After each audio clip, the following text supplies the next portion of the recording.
महर्षि रमण के साथ सत्संग करते समय एक साधक ने पूछा कि महर्षि, आप कहते हैं कि मैं की खोज करो, मैं कौन हूँ इसे जानो, लेकिन क्या परमात्मा में, भगवान में दृढ़ भावना, भक्ति भाव रखना आपकी खोज की पद्धति से अधिक प्रभावशाली नहीं है क्या?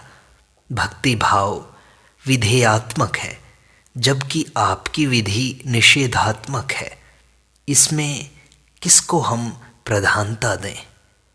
तब महर्षि ने कहा, जब तक तुम यह जानना चाहते हो कि साक्षात्कार कैसे करें, तुमको अपने आत्मा को खोजने का परामर्श दिया जाता है।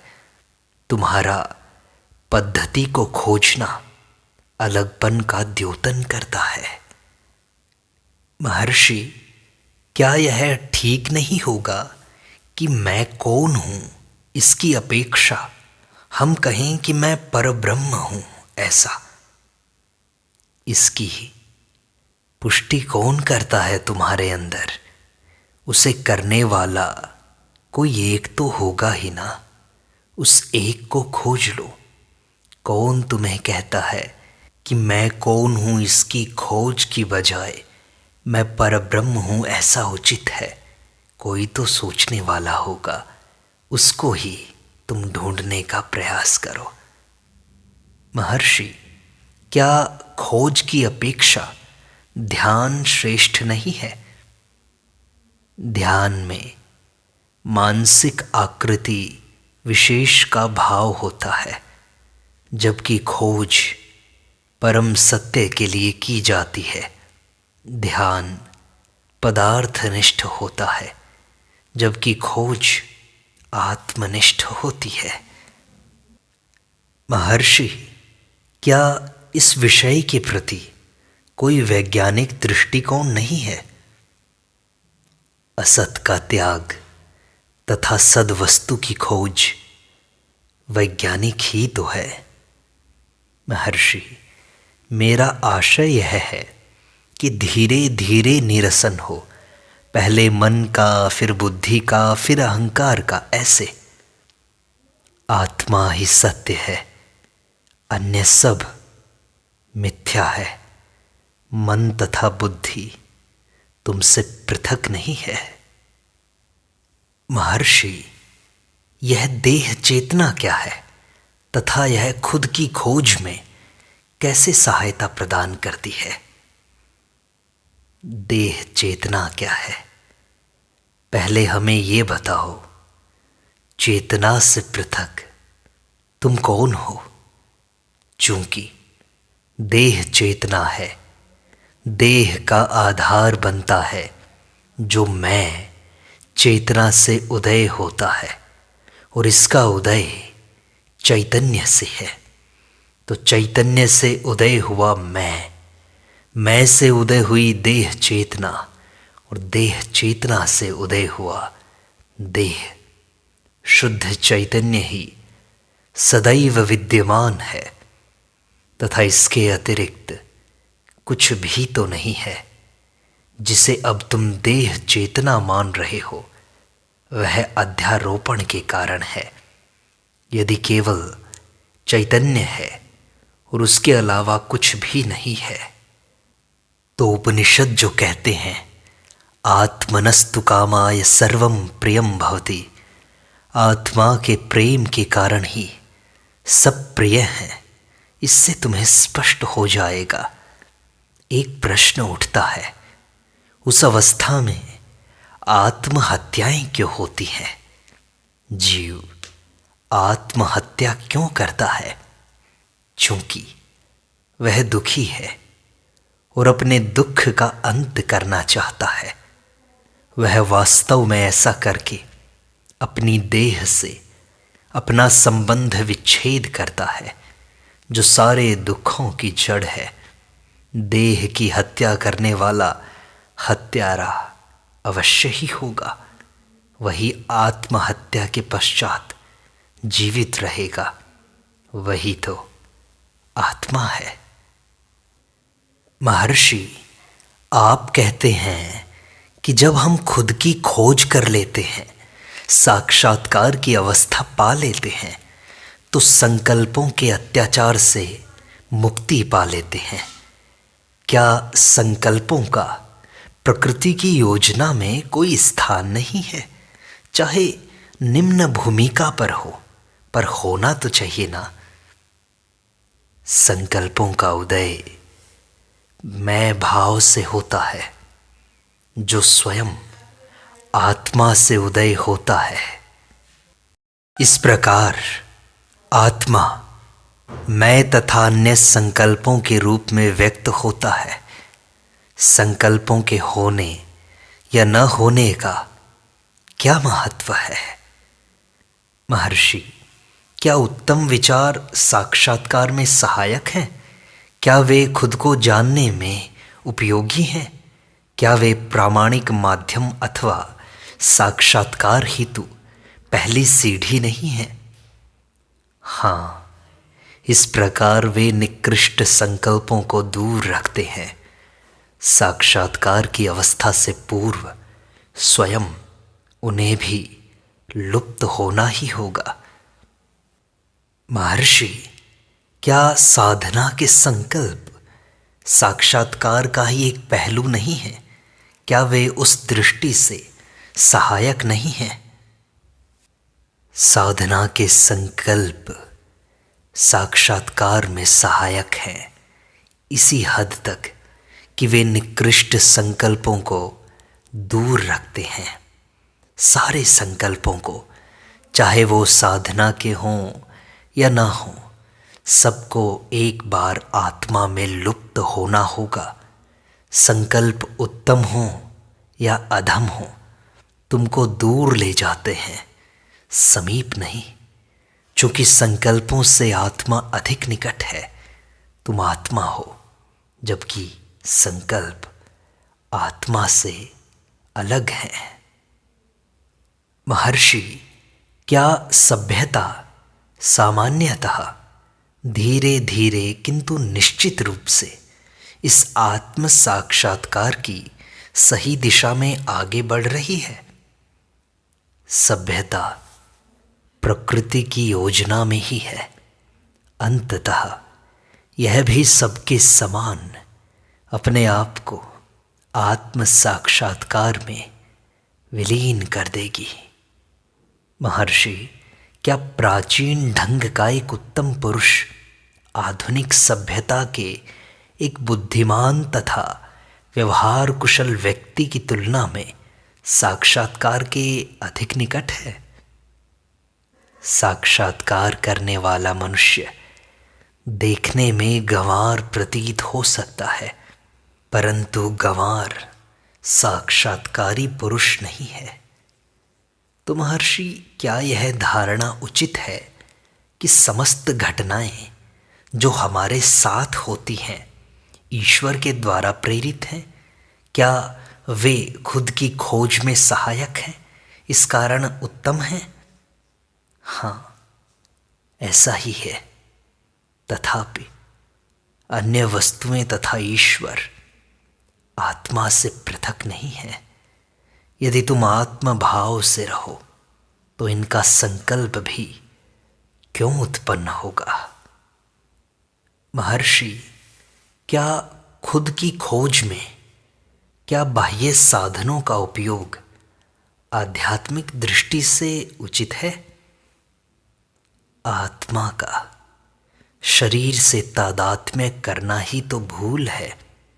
यदि भगवान देह है तो तुम उस देह से प्रश्न करो, किंतु जिसे तुम भगवान कहकर संबोधित कर रहे हो उसे जानो, वह देह नहीं है, वह आत्मा है। महर्षि, खुद की खोज में आत्म साक्षात्कार में क्या क्या बाधाएं हैं? कुछ लोग कहते हैं कि वे 9 बाधाएं हैं। उनमें से एक सुषुप्ति है। सुषुप्ति क्या है? वह केवल जागृति की विरोधी है। सुषुप्ति जागृति से स्वतंत्र नहीं हो सकती। सुषुप्ति शुद्ध आत्मा है। यह मत समझो कि तुम जागृत हो। न सुषुप्ति हो सकती है, न अवस्था त्रयी ही। आत्मा को भूलकर ही तुम कहते हो मैंने स्वप्न देखा। क्या आत्मा के अभाव में किसी वस्तु का अस्तित्व संभव भी है? तुम उसे क्यों छोड़ते हो और अनात्मा को क्यों पकड़ते हो? ज्यों ही मन बहिर्मुख हो, उसे तभी तुरंत अंतर्मुख करो। अपने से बाहर आनंद खोजने के स्वभाव के कारण यह बाहर जाता है। बाह्य वस्तुएं प्रसन्नता का कारण नहीं है। यह ज्ञान मन को संयमित रखता है। यही वैराग्य है। पूर्ण वैराग्य के उपरांत ही मन सुस्थिर हो जाएगा। मन केवल ज्ञान, अज्ञान अथवा सुषुप्ति जागृति का सम्मिश्रण है। यह 5 प्रकार से कार्य करता है: क्षिप्त, मूढ़, विक्षिप्त, काषाय, एकाग्र। इनमें से केवल काषाय प्रवृत्तियों की अव्यक्त अवस्था है, स्वयं प्रवृत्तियां नहीं, जैसे राग, द्वेष इत्यादि। तुम स्वयं आनंद हो तो उसका उपभोग यह कहते हुए क्यों करते हो, आहा कैसा आनंददायक है, यह रसास्वाद है।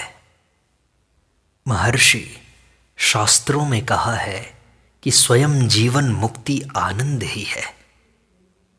शास्त्रों की बात मत करो। जीवन मुक्ति क्या है, आनंद क्या है? मुक्ति स्वयं संदेहजनक है। ये समस्त शब्द क्या हैं? क्या ये आत्मा से स्वतंत्र हो सकते हैं? जिसका अस्तित्व नहीं है, उसका अस्तित्व कभी नहीं होगा। जिसका अस्तित्व है वह नित्य सिद्ध है, अभी है, यही है, और यह सनातन नियम है। मन की खोज करके उसकी शक्ति को नष्ट कर दो। मन की परीक्षा करने से उसकी क्रियाशीलता स्वतः समाप्त हो जाती है। मन की खोज करने की एक अन्य पद्धति है। स्रोत, ईश्वर, आत्मा अथवा चैतन्य कहा जा सकता है। एक संकल्प पर ध्यान केंद्रित करने पर अन्य समस्त संकल्प लुप्त हो जाते हैं और अंत में वह एक संकल्प भी नहीं रहता। संकल्पों पर नियंत्रण करते समय सतर्क रहना आवश्यक है, अन्यथा गहरी नींद आ घेरती है। महर्षि, फिर खुद की खोज हम कैसे करें? प्राणायाम साधन में सहायक हो सकता है, किंतु केवल प्राणायाम स्वयं लक्ष्य नहीं है। यह करते समय मन में सतर्क रहने की सावधानी रखो तथा मैं भाव को स्मरण करते हुए इसके उद्गम की ओर लक्ष्य रखो। तब तुम जानोगे कि जहाँ श्वास अस्त होने लगता है वहाँ मैं भाव उदय होता है। उनका उदय और अस्त साथ साथ होता है। श्वास के साथ मैं भाव भी अस्त हो जाता है। साथ ही साथ एक अन्य ज्योतिर्मय तथा निस्सीम मय प्रकट होगा जो निरंतर है, अखंड है। यही लक्ष्य है। उसके अनेक नाम हैं: ईश्वर, आत्मा, कुंडलिनी शक्ति, चैतन्य इत्यादि। जब प्रयास करोगे तो वह स्वयं तुम्हें लक्ष्य तक ले जाएगा। मन संकल्पों का समूह है। संकल्प इसलिए पैदा होते हैं कि वहाँ चिंतन करने वाला है। चिंतन करने वाला अहंकार है।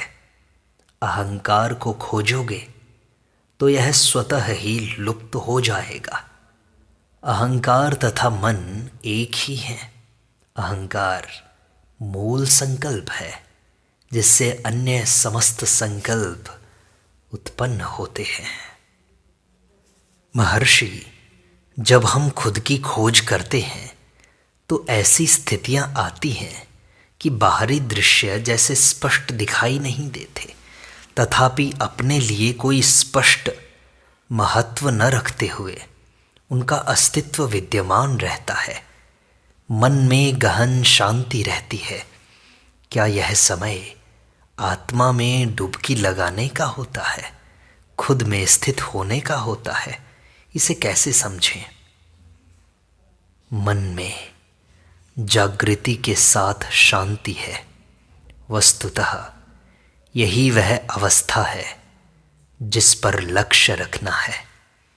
इस जानकारी के बिना कि यही आत्मा है, जो प्रश्न इस विषय पर किया गया है, उससे प्रतीत होता है कि यह अवस्था स्थायी नहीं है, अपितु कभी कभी आती है। बहिर्मुखी प्रवृत्ति की अवस्था को पलटकर मन को अंतर्मुखी करने की अवस्था हेतु डुबकी लगाना शब्द उपयुक्त है, क्योंकि बाहरी सतह से नीचे डुबकी लगाना है। किंतु जब गहन शांति चेतना में बिना बाधा डाले व्याप्त हो, तब डुबकी लगाने से क्या प्रयोजन है? यदि उस आत्मा का उस अवस्था में साक्षात्कार न हुआ हो, तब ऐसा करने के प्रयास को डुबकी लगाना कहा जा सकता है। तब उस अवस्था को साक्षात्कार अथवा डुबकी लगाने के लिए उपयुक्त माना जा सकता है। इस प्रकार दो अंतिम प्रश्न आवश्यक हैं। महर्षि, फिर खुद की खोज कैसे संभव हो सकती है? ध्यान दो, पूर्ण आत्मा से अग्नि की तरह एक चिंगारी निकलती है। इस चिंगारी को अहंकार कहते हैं। अज्ञानी व्यक्ति का अहम भाव उदय होते ही किसी दृश्य से तादात्म्य कर लेता है, वस्तुओं को अपना बना लेता है। उसने वस्तुओं से जो तादात्म्य कर लिया है, फिर वह उनसे छूट नहीं पाता। यह मिलाना ही अज्ञान है, जिसका नाश करना हमारे सारे प्रयासों का लक्ष्य है।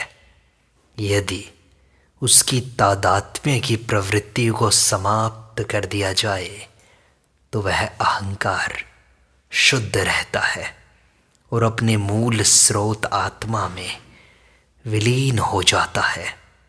शरीर के साथ मिथ्या तादात्म्यता को ही देह आत्म बुद्धि कहते हैं।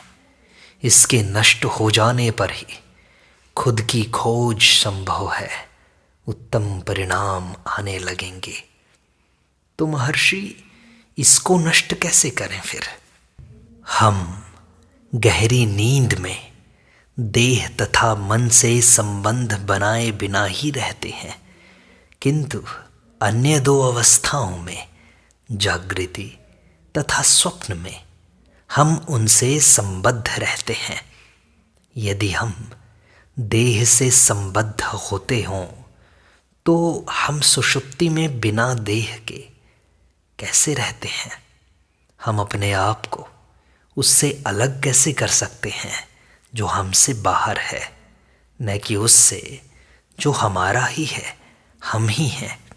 इस प्रकार अहंकार शरीर से अभिन्न नहीं है। जागृत अवस्था में इसकी अनुभूति करना नितांत आवश्यक है। जागृत, स्वप्न एवं सुषुप्ति, इनका अध्ययन केवल इस दृष्टिकोण को प्राप्त करने के लिए करना चाहिए। शुद्ध अहम का अनुभव दो अवस्थाओं अथवा दो संकल्पों की संधि में होता है। अहम उस कीड़े के समान है जो पकड़ी हुई वस्तु को तभी छोड़ता है जब वह दूसरी पकड़ ले। इसका वास्तविक स्वरूप तभी जाना जा सकता है जब इसका दृश्य पदार्थों एवं संकल्पों से संपर्क नहीं रहता है। जागृत, स्वप्न तथा सुषुप्ति के अध्ययन से जो विश्वास पैदा हुआ है, उससे इस संधि काल का अनुभव करो। महर्षि, मैं स्वयं की खोज करना चाहता हूँ, लेकिन मन की शांति नहीं है। मैं कैसे ध्यान करूं? शांति हमारा वास्तविक स्वरूप है। इसकी प्राप्ति आवश्यक नहीं। हमारे संकल्प नष्ट होने चाहिए। महर्षि, मैं उनको नष्ट करने का प्रयास कर रहा हूं, पर सफल नहीं हो पाता। इसके लिए गीता में बताया गया मार्ग ही एकमात्र साधन है।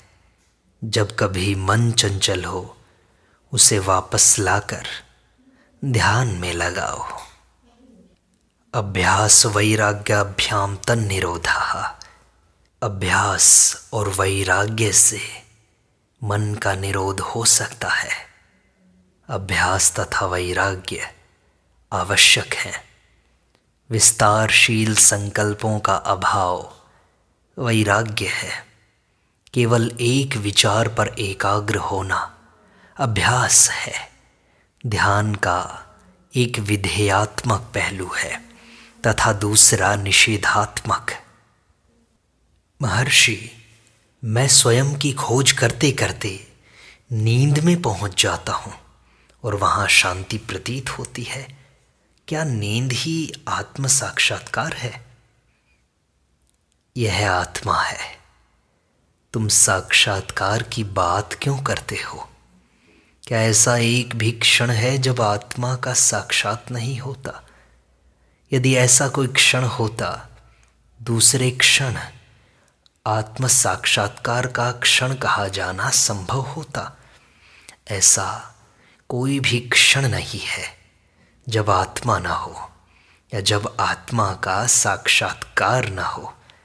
उसके लिए सुषुप्ति को ही क्यों चुनते हो?